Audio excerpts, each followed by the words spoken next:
Hej YouTube och välkomna. Idag så ska det komma ett nytt event i Fortnite. Och där så är det tid, 2 minuter.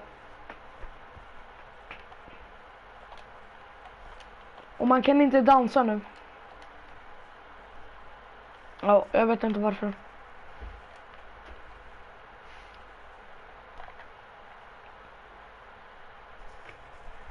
Ja, och där så står det på alla språk, vad heter det? Ja, ifall någon inte kan typ svenska eller engelska.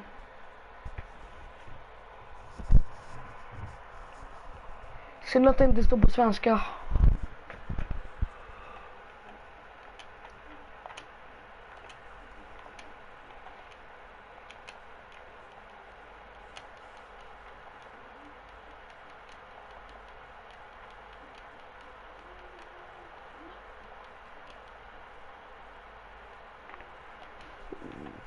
En minut.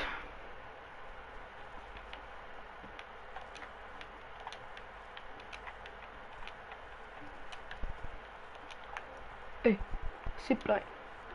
Den ska jag ta. 59, 58, 57. Va? Psych.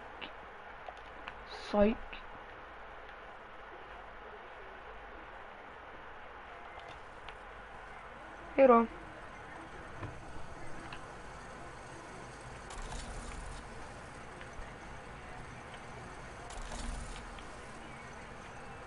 Tretton sekunder.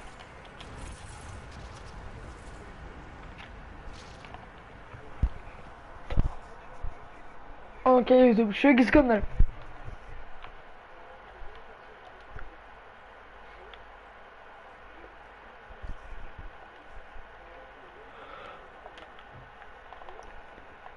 Sju, 6, 5, 4, 3, 2, 1. Det borde hända något.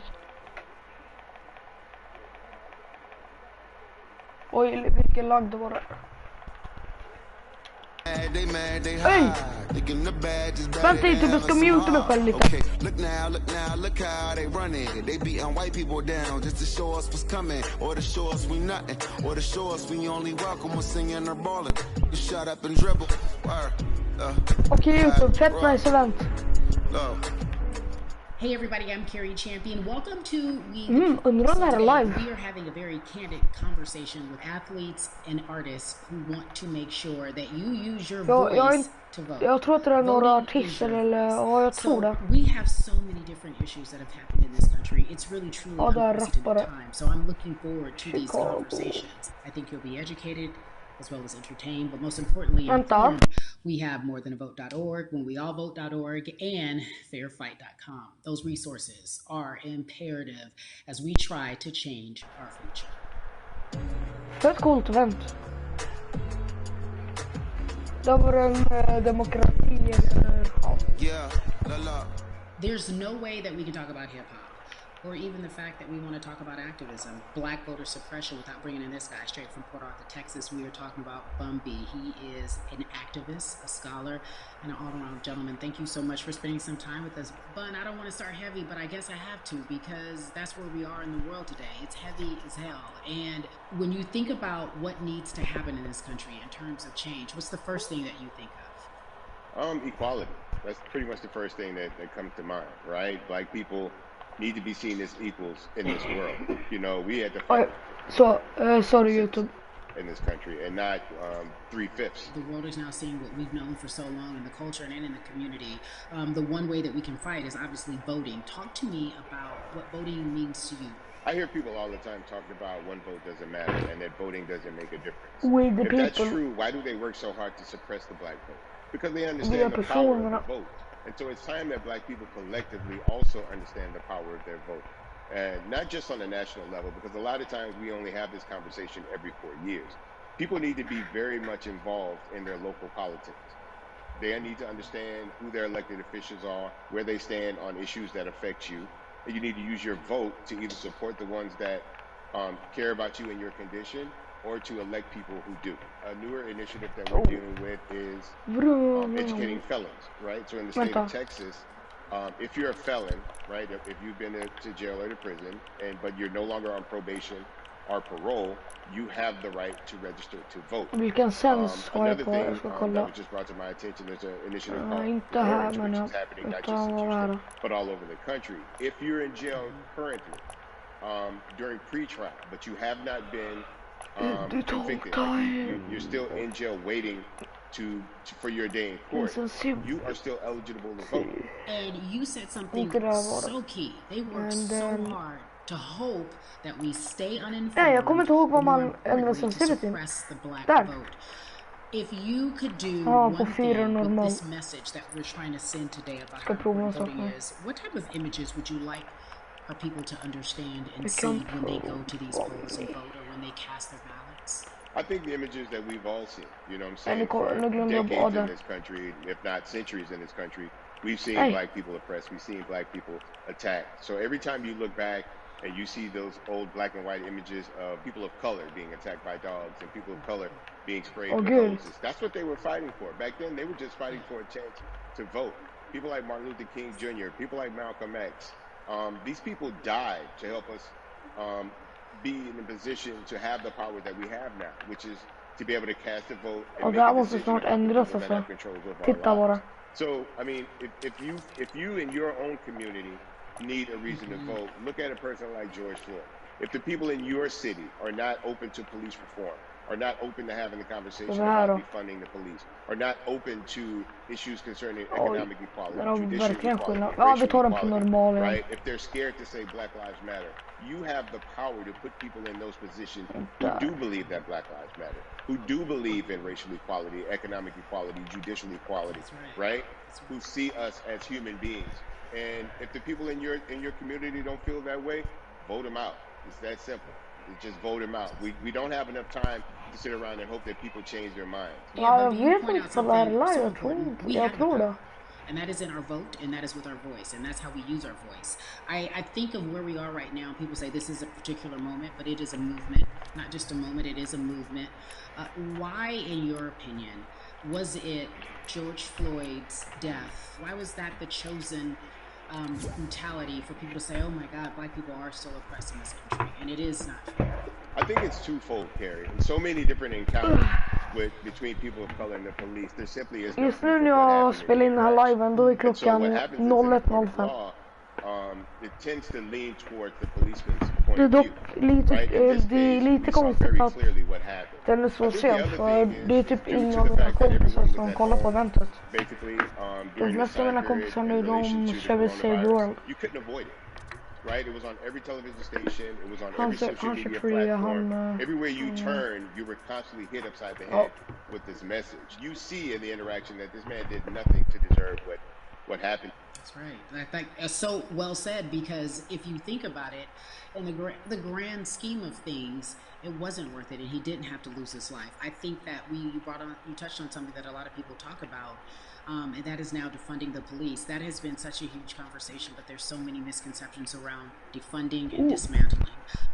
If you will, educate the audience. All right, so most people, when they hear the term defund the police, they tend to think of, they're going to take away our police department. Nothing could be further from the point.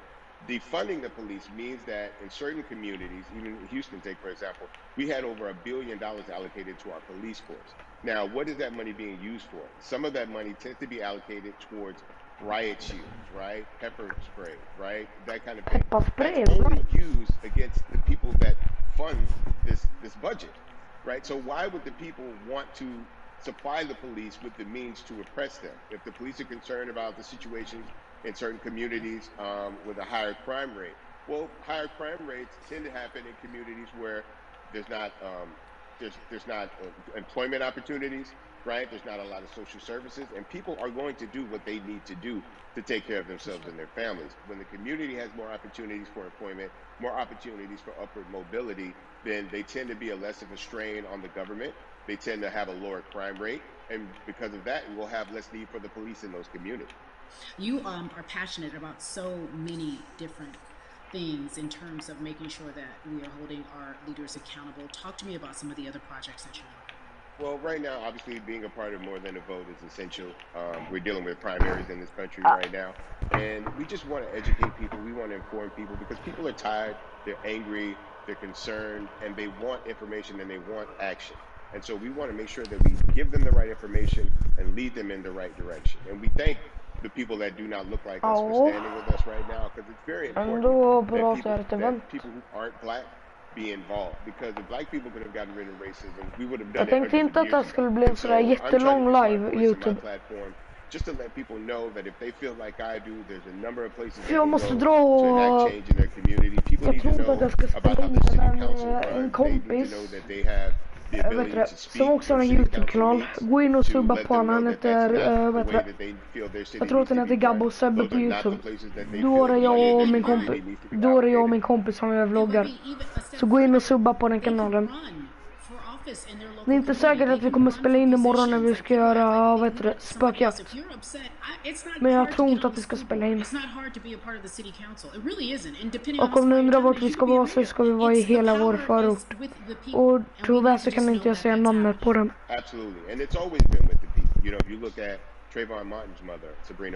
Men gå in och subba på kanalen. Vi har gjort några vloggar.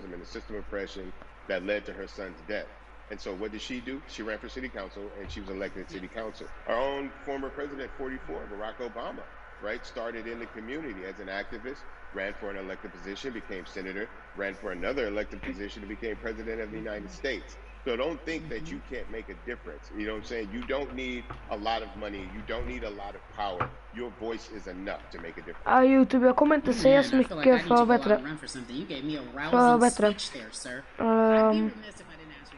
Ja, vi får titta på eventet.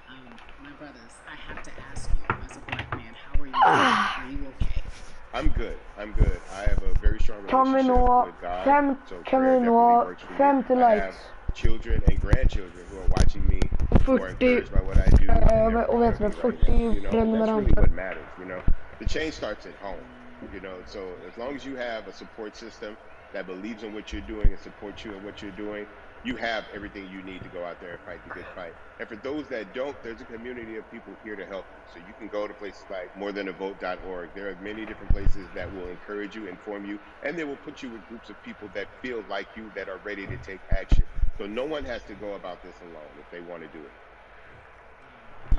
Ofta är det fortfarande natt.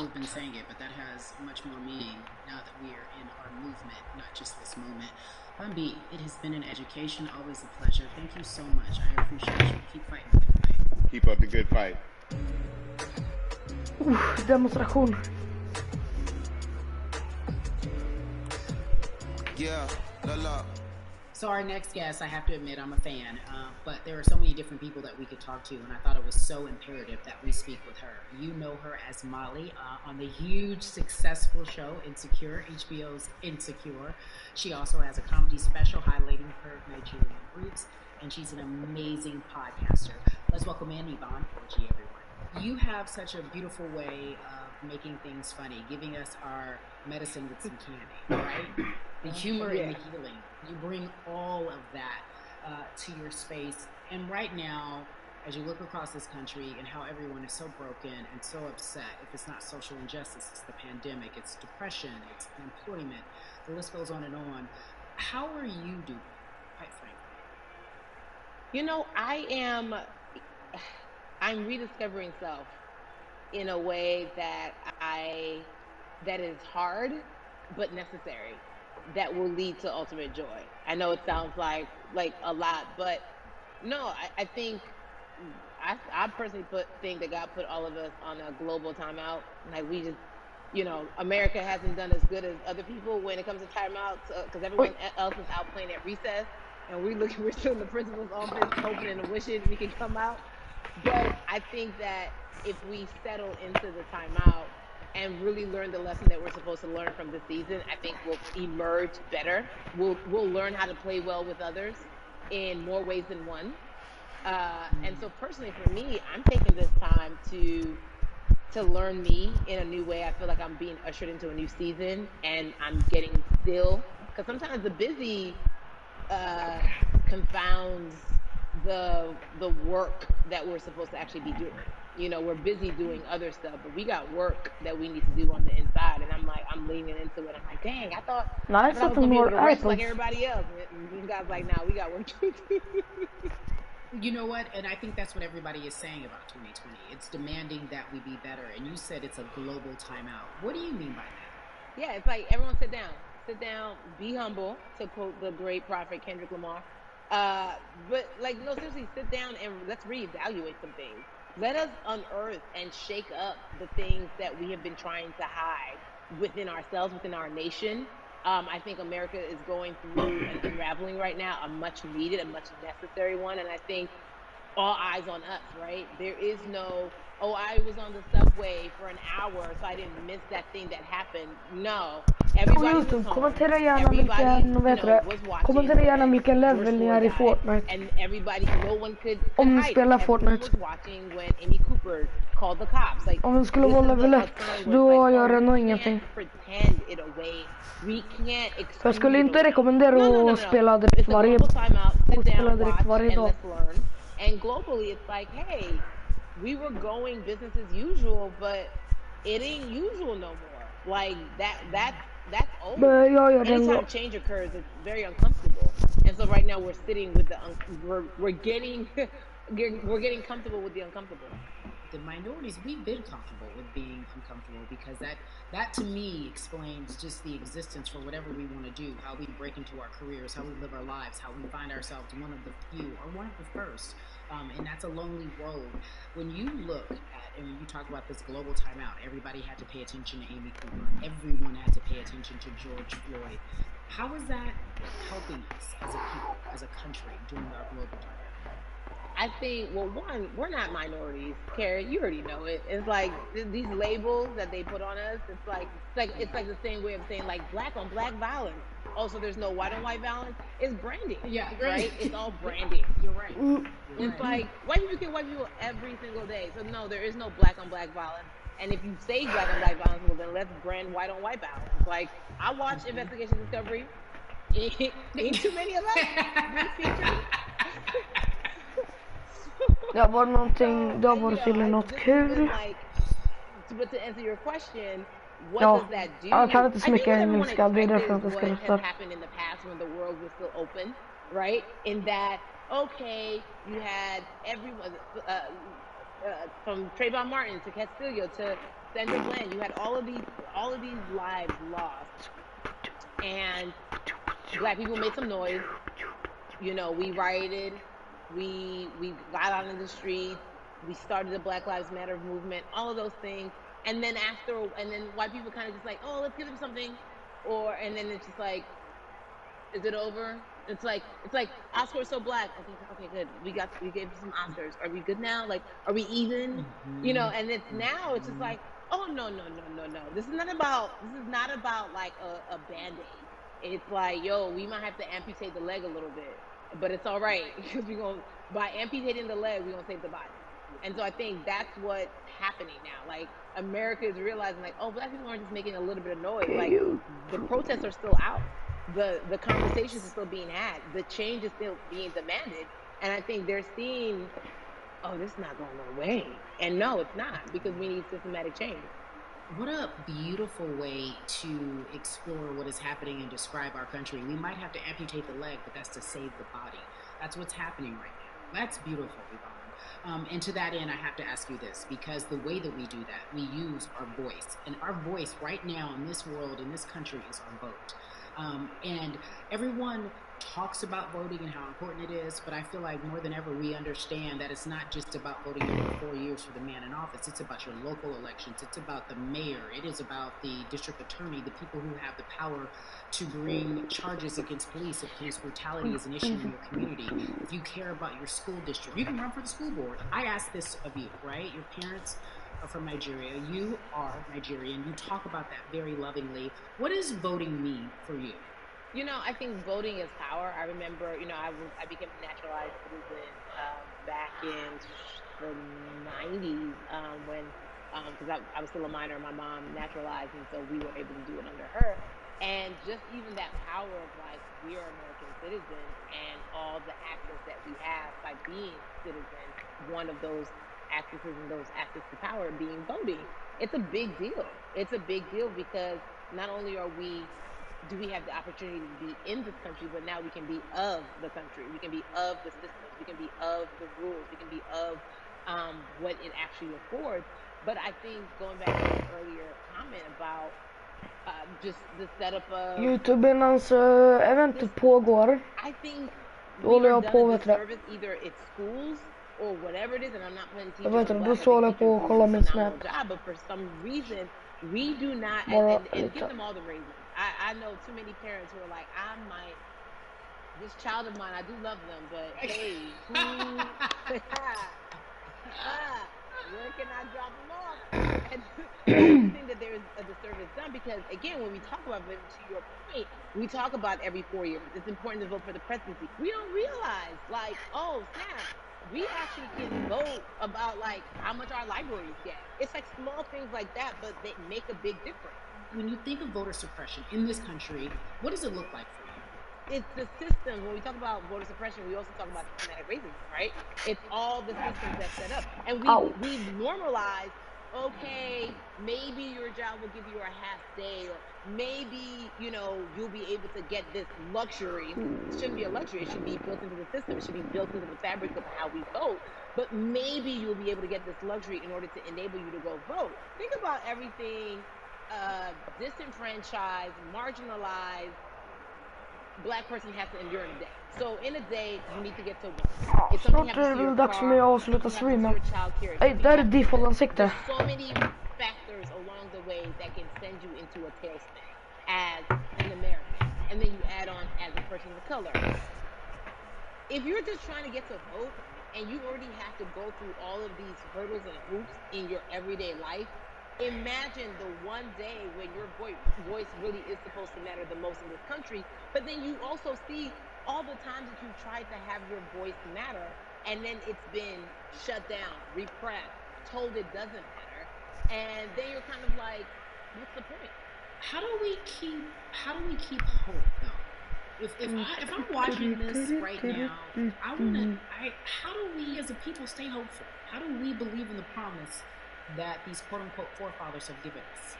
Because have you met Black people? By default, like hope is infused in our DNA. Like you know what I'm saying? Like if we haven't been broken down, be it through slavery, through capitalism, give it to me, through segregation, through I mean, listen, the history of Black people in this country is at one point we were 3/5 people. Mm-hmm. That's it. That was a written law. And look at us now. We are whole. We are Black girl magic. We are Black boy joy. We are, you know what I'm saying? What I think about in terms of giving us hope, right? We're making a lot of people nervous right now, Carrie. We're making a lot of people nervous right now because they're like, dang, we put all these obstacles in their way, and these jokers are resilient.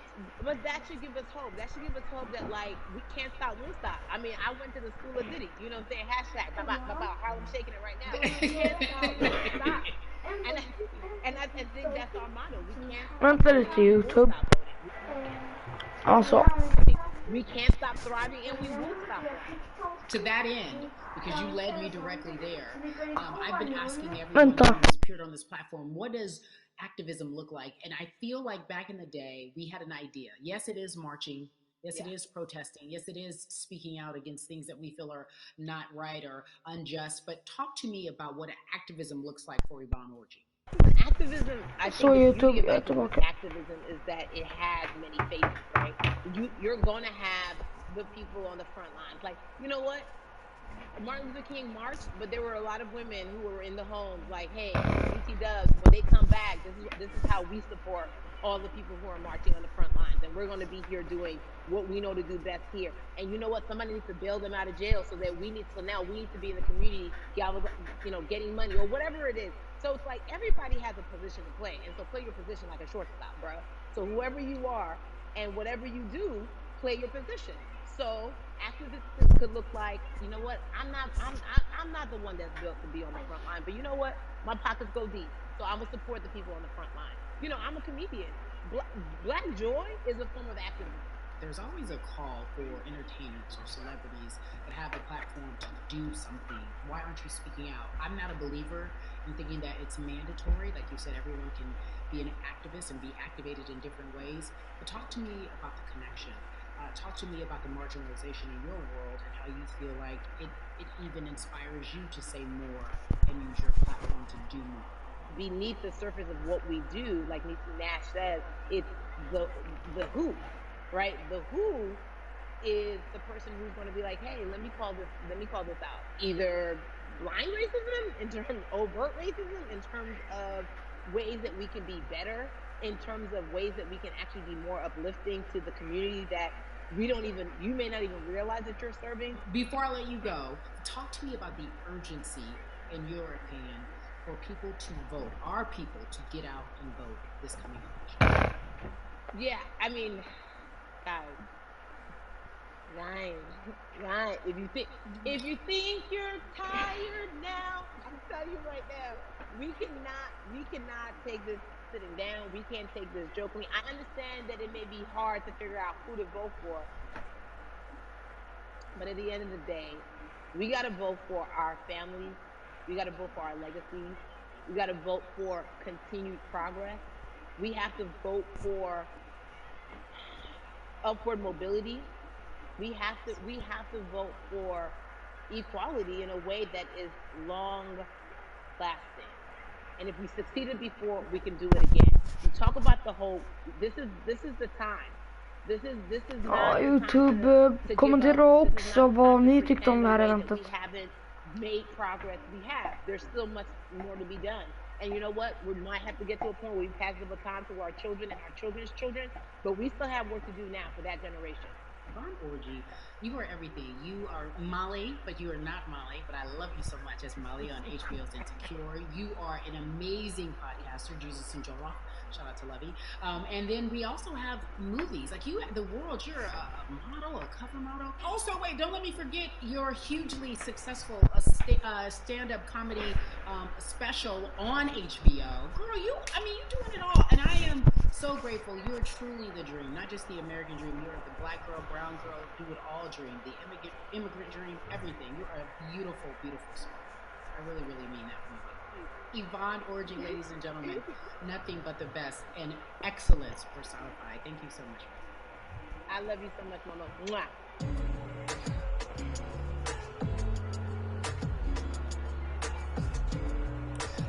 No, yes, it's something. So Atlanta has been one of the hotbeds in terms of political unrest and social injustice. We've seen so much happen in that city, and we've also seen so much come from that city, including one of our very own founding fathers of the civil rights movement, and that's Martin Luther King Jr. But right now, we want to welcome in someone who has used his platform to talk about voting, to talk about racial injustice, and how he's trying to help. Atlanta's very own Russ joins us now on We the People. Russ, I'm not going to fan out and tell you what some of my favorite songs were that I learned to repeat on yours. We're going to get to the topic at hand. So we got to talk about, recently you did an interview where you shared your outlook on culture and music. And you also were very candid about the fact that you have a privilege and that it's necessary for you to give back. Tell everybody about what that means. It's very obvious I'm white and I'm in black culture and I'm benefiting financially off of it. So I feel like if you're a white person financially benefiting off of black culture, you have to put finances back into black culture. So it's that simple. The screenshots with your feelings, it just comes off like fake empathy because it comes off very dismissive and very oh, that sucks for y'all. But anyway, back to what I was doing. Have you felt that way always, or is it now because of the time of where we are in this country? Ouch! Där gjorde jag någonting med min nacke, YouTube. It's just obviously elevated. It's a new level and there's new, it's to the point now where you can't, first of all, you can't not say anything. Second of all, though, I just think saying something isn't enough anymore. I think, if you have the ability to put money back into a culture that you're financially benefiting from, have the ability to, you should. It's interesting that you talk about it in that way because some people do believe that silence is the best way to go, because it's hard to talk race, especially if you're white and you're in the black culture. People just feel as if they can't talk about it. They feel awkward. They feel as if they don't have the privilege or the voice or the words. How do you find yourself right now in terms of interacting with people when they want to talk to you about social injustice, police brutality, what's going on in this country right now? Well, first of all, picking and choosing whether you want to be silent or not, that's a privilege in and of itself. But no, I mean, you know, I try to just do my best to listen to the black people around me and the educated black people I have in my life. So I do my best to not act like I have all the answers for everything, especially in a culture that I'm not from. But you know, that's why when we decided to raise the money for Black Lives Matter organizations, when we raised $500,000, we got on the phone with some of the women who started Black Lives Matter. I got on the phone with Tamika Malley. I was on the phone with Karen Civil and talking with my friends to make sure the money went to like the correct places, you know, and people who really need it. It's just about listening. That's all. It's about listening.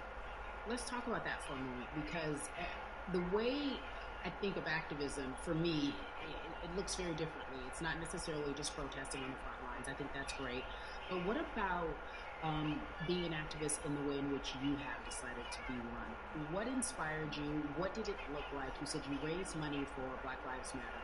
What did you do? Mm-hmm. Walk us through everything that you did and how you find yourself in this moment right now. So for me, it was 3 years ago. I had like a string of festivals, and I decided that I was going to wear T-shirts with a message on them, because I figured, what better time to use a platform than in front of a bunch of people. So one of the T-shirts I wore was, if you want to change the system, speak up, white silence is pro-racism, the whole thing. And it didn't really it kind of got swept under the rug back then.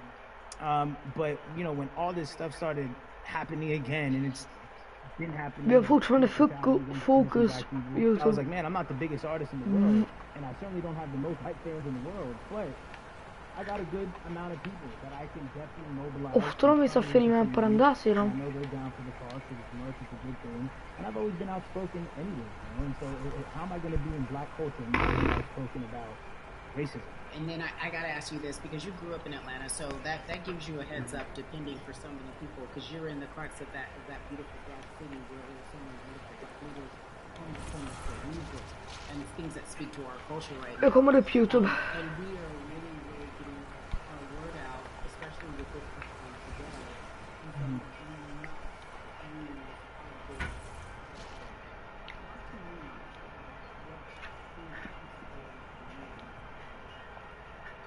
Yeah, so, full transparency, I have never voted. I was one of those people who was like, my vote doesn't matter, and, I don't know, maybe because I was younger, maybe because I really thought that, or I don't know, but I just think that it's got to, now this is a bit of a privilege to say it's got to a breaking point for me, because obviously it's been past the breaking point for black people, but I think that as a whole, the young people need to get out and vote, because we're the ones that never show up. You know what I mean? YouTube, det var väl allt för idag. Och det här eventet var ganska kort, men jag orkar inte slut med att bara titta på någon som pratar. Eller jag vet inte ifall jag skulle kalla det här för event. Men tack för att ni har tittat. Glöm inte att likea, kommentera och prenumerera. Så ses vi i nästa live.